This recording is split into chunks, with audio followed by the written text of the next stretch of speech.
I'm glad you're in because we have some important stuff to talk about. Absolutely. And when it deals with kids. Speaking about moderation, the CDC has reported, this is a new report that says ER visits from children accidentally ingesting melatonin increased more than 400% in recent years.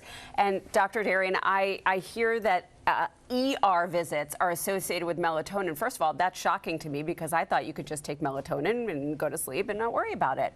But kids are ingesting it and ending up in the ER. Tell me about that. Well, the good news is that the acute risk of melatonin using too much are relatively low. We're talking about drowsiness and headache. But the concern really here is the long-term risk, growth, development, puberty. This is a synthetic medication or synthetic hormone that helps us sleep. Our body naturally creates it. And so as a child, when you're giving it to a child and they're taking maybe too much of it, that can overburden their brain and lead to effects that we just simply don't know about. We have some friends that have used this for their children, and they break up, they're a gummy form, and they break up each individual gummy to sort of break up for their children.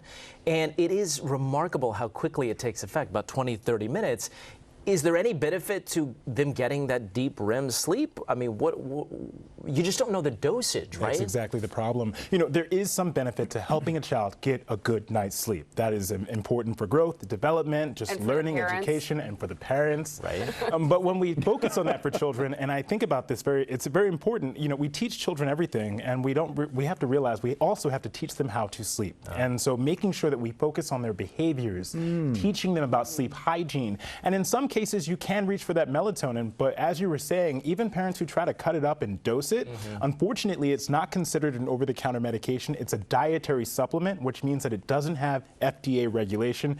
In some studies there was tremendous amounts of melatonin found in these products. In other studies, no melatonin at all. In some cases, even ingredients like CBD that wasn't even listed. So you have to be careful. You know, and we've been putting kids to sleep since the start of time. So tell me a little bit about that routine. How would you begin a routine for kids? No phones, dark room. I mean, all of this stuff is important, right? It's so important. Number one, figuring out how much sleep a child needs. Under the age of 12, upwards of 10, 11 hours of sleep. That is, can you imagine getting that much sleep? I'd love it. I miss it. That would be incredible. To be a child again, they don't realize how much they have it, but I do remember being a child and not wanting to sleep. Making sure you focus on that quality of sleep. I think as parents, keeping a journal, just so that you can understand how much your child is sleeping, keeping the room dark, keeping the room cool. If you use a noise machine, turning it down, keeping a distance away from the child, but then also making sure that they understand the benefit of sleep, I think is key. What about loading them up with cookies? How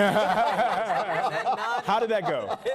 They're still awake. They've been awake for days now. It's funny how that happens, right? Doctor, thanks for coming in. Of course. Great advice. We appreciate it. And yes, here's to 11 hours of sleep for our kids. For us. Absolutely.